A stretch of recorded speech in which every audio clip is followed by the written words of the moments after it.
Hello and welcome back to the College Football Fanatics podcast. It's been a couple of weeks since we last had an episode, so it's we've got a lot to cover in this episode. It's not going to be too long of an episode. It's only going to be about 30 minutes, 30 to 45 minutes, but it should be a fun episode. There was a lot that happened, particularly last week as well as last night. The college football playoff rankings were released.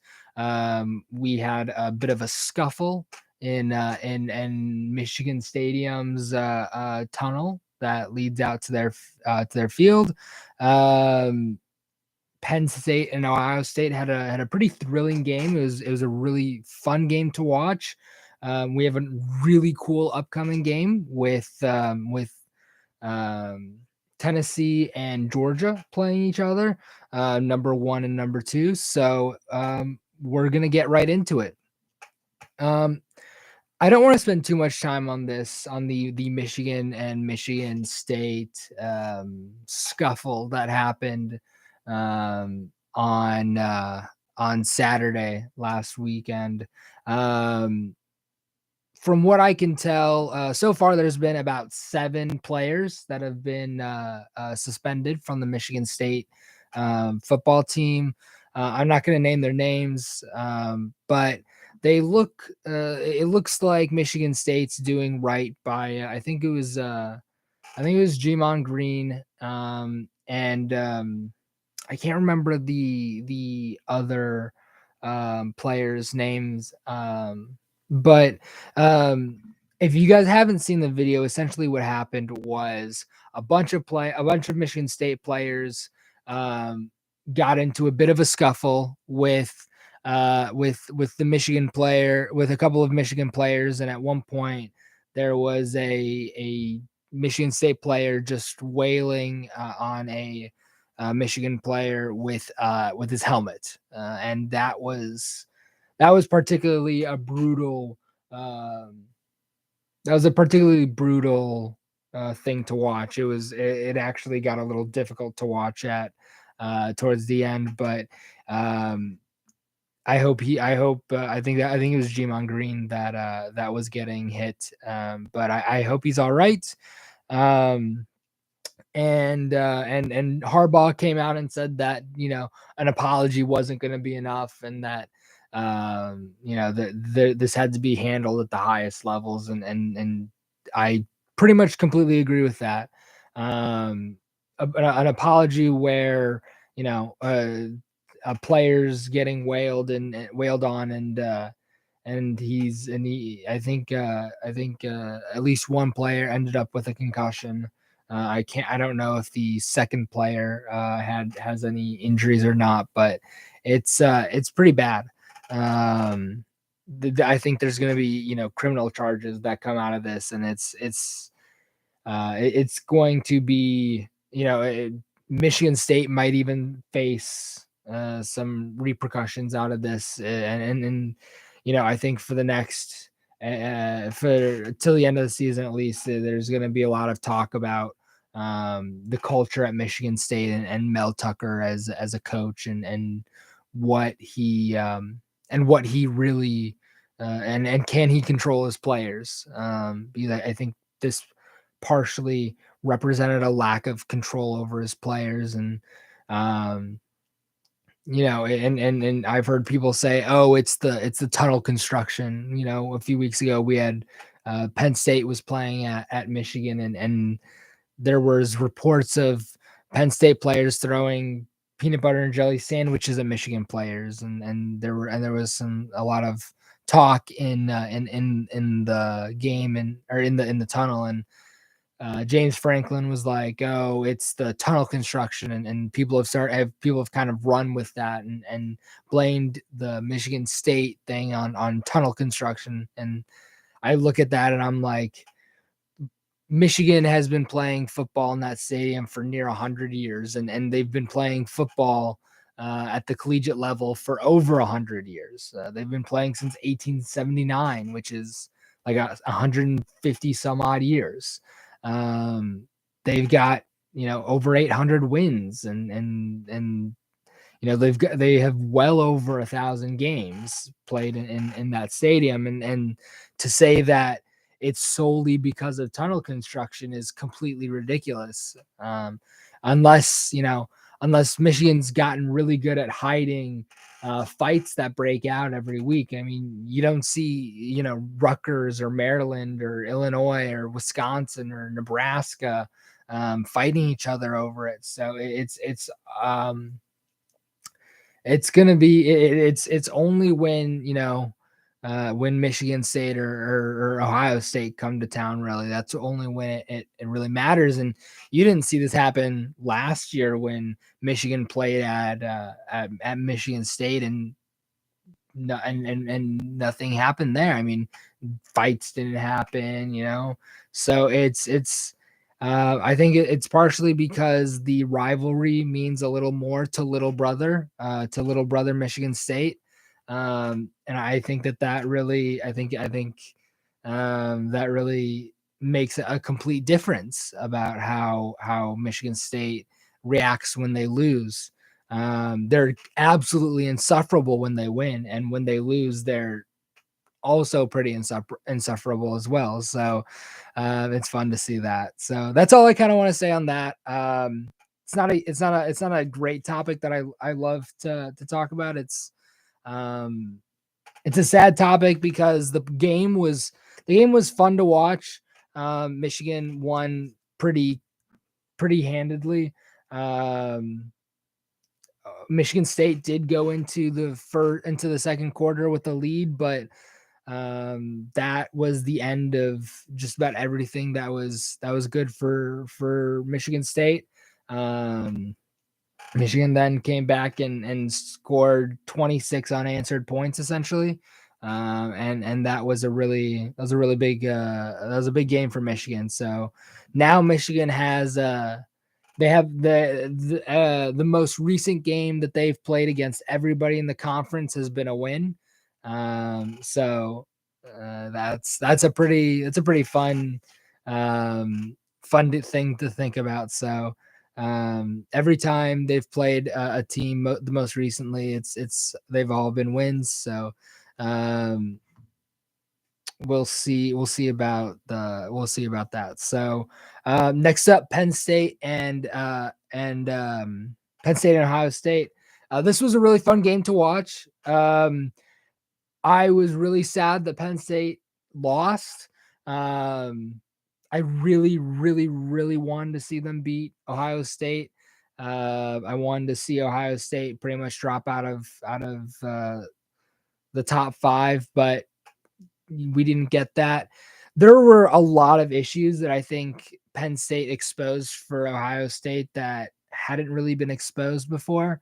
Um, I think that up against a really tough defense, Ohio State really struggled, um, and it turned into who could capitalize on the best moments, and in the end, in the fourth quarter, um, Ohio State scored 28 points, and it was definitely enough to win.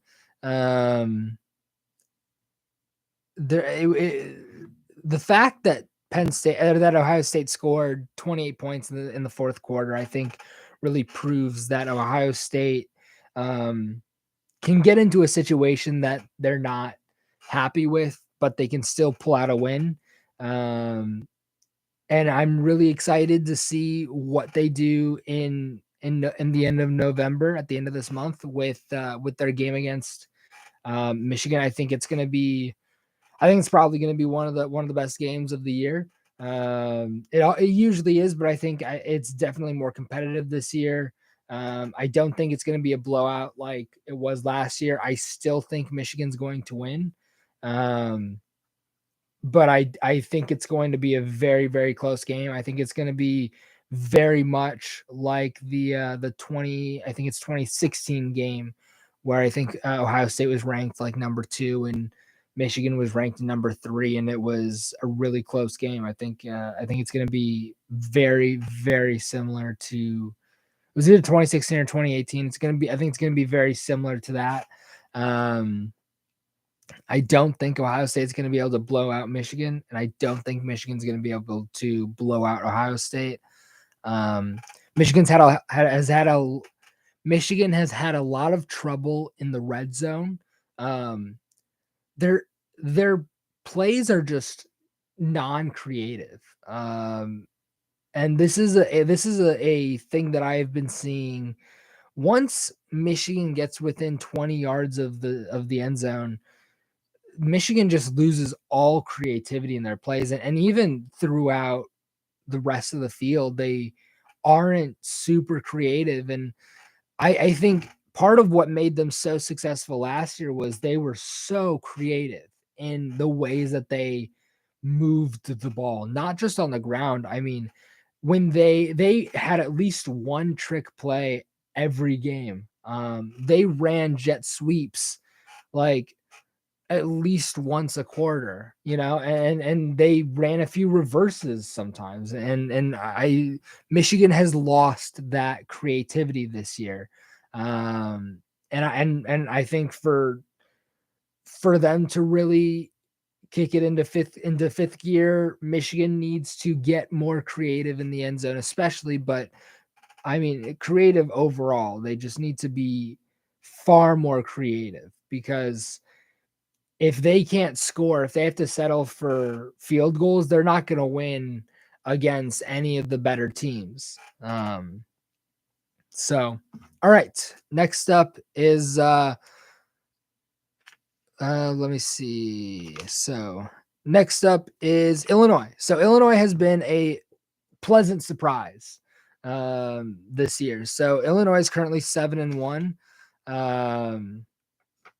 They haven't really.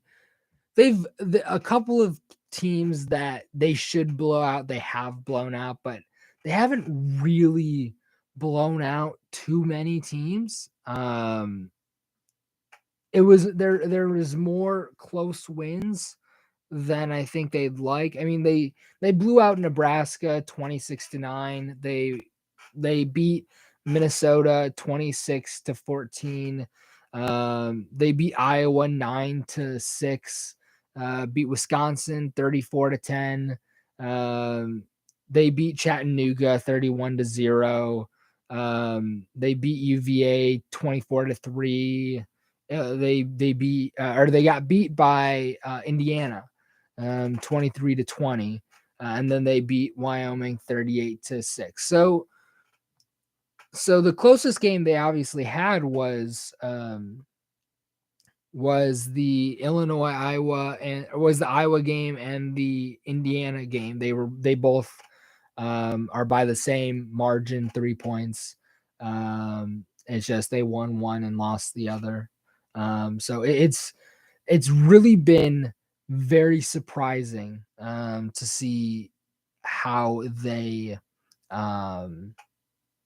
they've been doing this summer. They really snuck up on me. I didn't think they were going to do as well as they have. And on the flip side, Boston College is a team that has been really disappointed. I thought they were going to do much better than they've done. They've lost to just about everybody. I mean, I think they've only won 2 games. I think they've only won 2 games this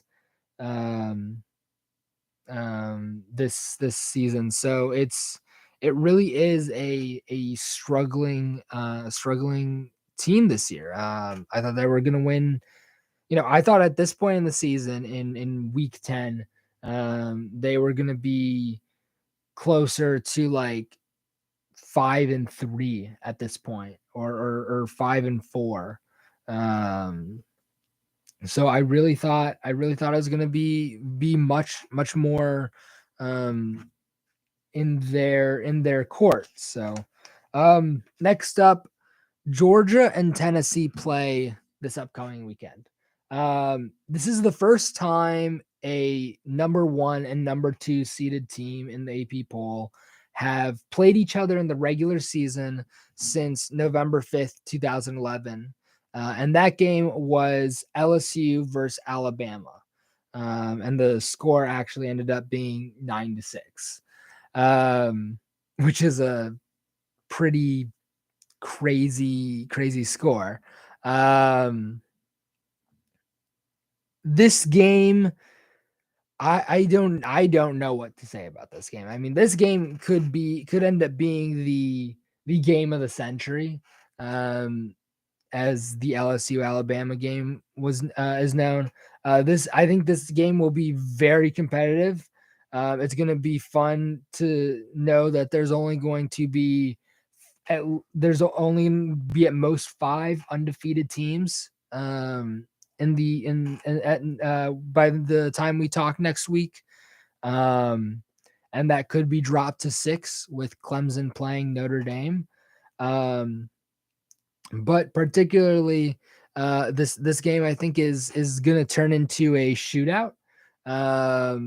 I think Hendon Hooker and Stetson Bennett, I think it's really going to rely on what type of quarterback play there is, particularly in the form of Stetson Bennett. You know, are we going to see um, are we going to see the are we going to see the national championship winning quarterback, or are we going to see a quarterback that I have seen struggle at some points in this season? And I think it's going to be really reliant on that.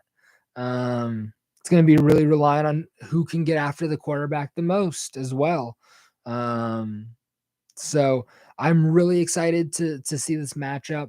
Um, Hopefully it opens an avenue for maybe 2 Big Ten teams, Ohio State and Michigan, to enter the college football playoffs and maybe face off against maybe these 2 teams, or maybe facing off against Clemson um, and whoever wins this game. So um, I think this game has a lot of really important repercussions about how this repercussions about how this will end up affecting the playoff committee and their selection um, for games this season. So it'll be really interesting. It should be a really fun game. Um, I'm not going to be able to watch it in person, or I'm not going to be able to watch it on TV. I'll actually be I'll be on my way to the Rutgers Michigan game at Rutgers. Um, so that's going to be a very fun game, I think, to watch. I'll have to rewatch it. I'll have to tape it. And when I get home that night, I'll definitely have to either sit down and watch it that night, or watch it Sunday morning after the Formula One race. So it'll be really cool. It'll be really fun to watch it. So the next one is Notre Dame and Clemson is the next big game that I want to talk about.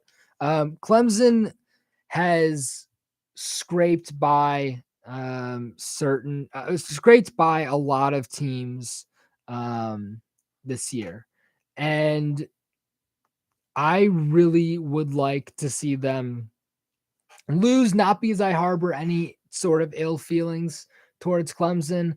Um, I want to see them lose for a completely different reason. If they lose, it opens up the possibility that a one-loss Michigan or a one-loss Ohio State team could get into the college football playoff, and we could have 2 Big Ten teams. That is the sole reason that I want to see them lose. But like they had a close game against Wake.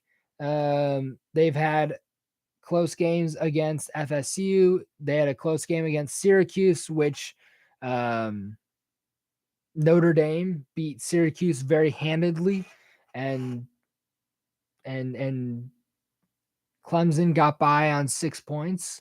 So I think that this is I don't think that Clemson is on the same level of Michigan or Ohio State or anybody within the top 5 or top four in the AP poll. I don't think Clemson is as talented. I don't think that they have the same speed or athleticism that those teams have. I think they're good. I think they're a quality team. Um, but no, I don't think that they are better than Ohio State or Michigan. I think if Michigan and or Ohio State played them tomorrow on a neutral field, uh, both teams would probably win by a good 14 points against Clemson. So that's what I that's just a guess, but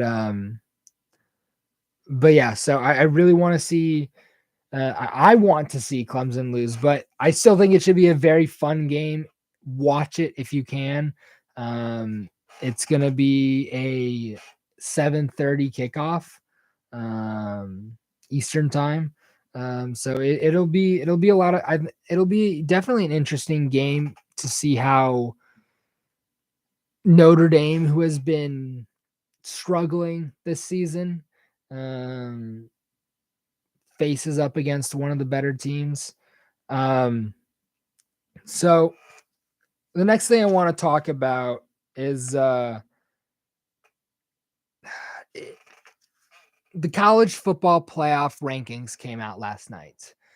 And I have a few issues with this particular rankings. I actually tend to agree with the AP top 25 a bit better. Number one, I actually agree that Tennessee is probably the best team in the country right now. I think that they've been playing the best football out of anybody. They just dominated Kentucky, and they really proved their dominance over pretty much everybody they've played in the SEC so far. So, as I said, the Tennessee Georgia game, it's going to be interesting to see who comes out on top. Um, Somebody in that group is going to drop out of the top four after that game because of just the loss. I wouldn't be surprised if they get ahead of Clemson and behind Michigan though.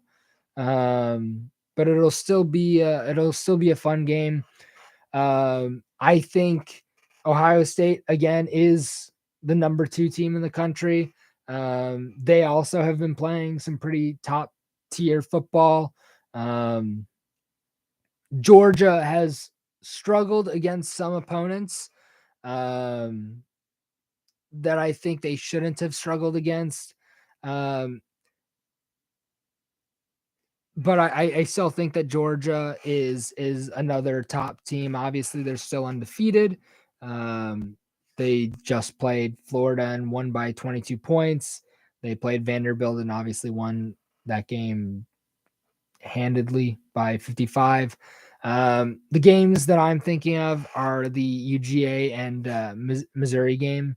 I think that they really shouldn't have struggled in that game. They should have absolutely dominated on that game, but they didn't. I didn't actually watch that game, so I'll have to go back and rewatch it and figure out why they struggled on that game. But um, they I think they should have beat Kent State by more than 17 points, but they beat Kent State. So it's one of the it's just one of those things where it's like it should have been by more, but it's a win's a win. So um but the next team in the college football playoff rankings is Clemson.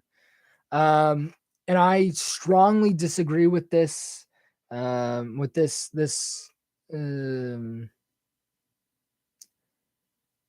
choice. I think that Clemson is not better than Michigan. I think Michigan has a more impressive win in Penn State.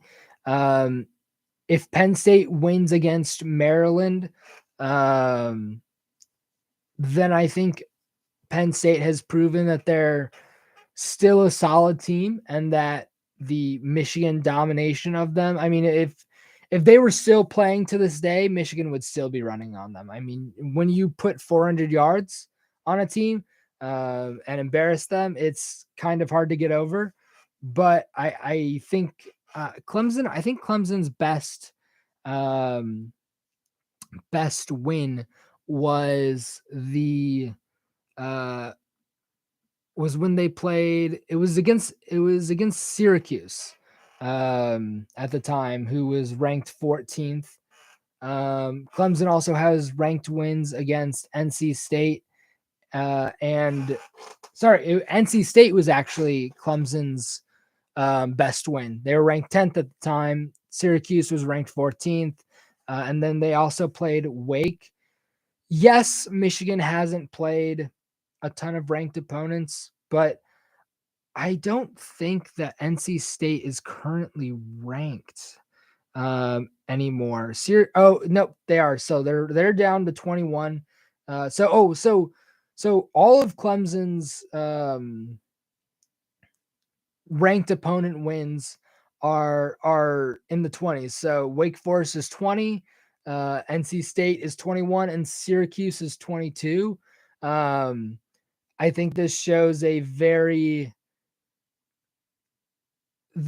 this shows that the teams were not as good as they had been when Clemson played them. I think probably by the end of the season, those three teams will all most likely drop out of the top 25. They'll end up being unranked. So I don't think Clemson should be ahead of Michigan. I think Michigan got really snubbed by the committee on that one.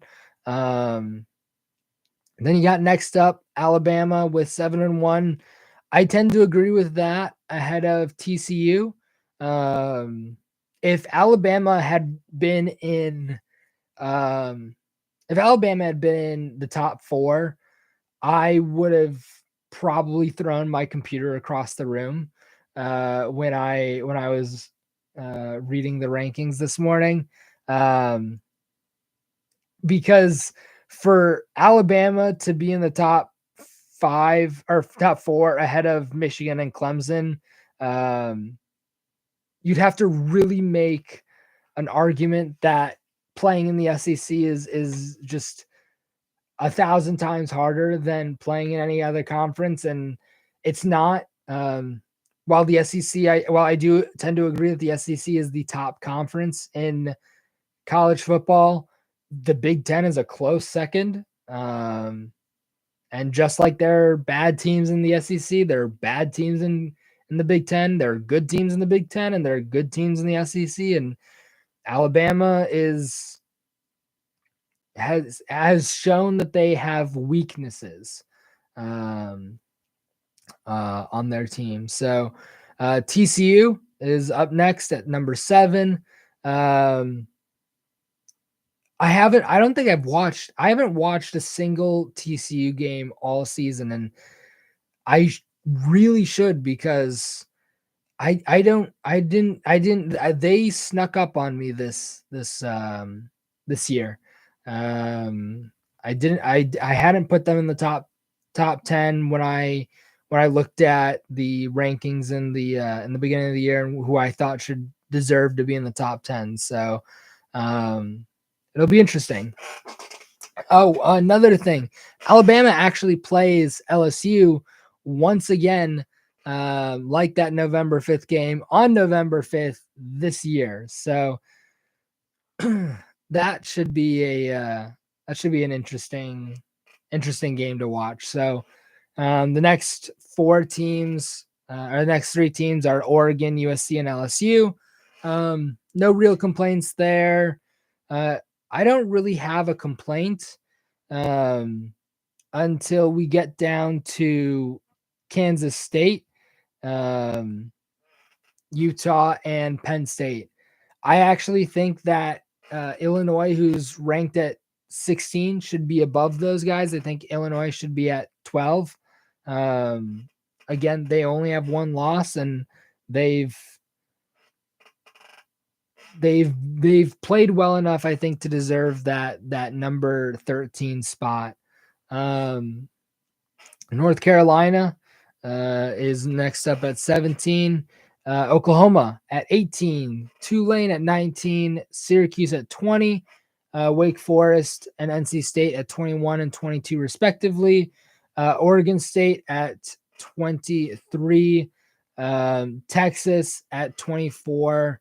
And UCF at 25. So that's the college football playoff rankings. It's the first one of the year. I had issues in the beginning, and I had just one other issue with Illinois. I think should have been higher. But other than that, I think the committee did a fairly decent job. One of the reasons I think Illinois should be higher is they're one of the best teams defensively. They're the defensive leaders in points allowed per game at 8.9. They're followed by Georgia at 10.5. Michigan at 11.5, Minnesota at 14.4, and Iowa at 15.5.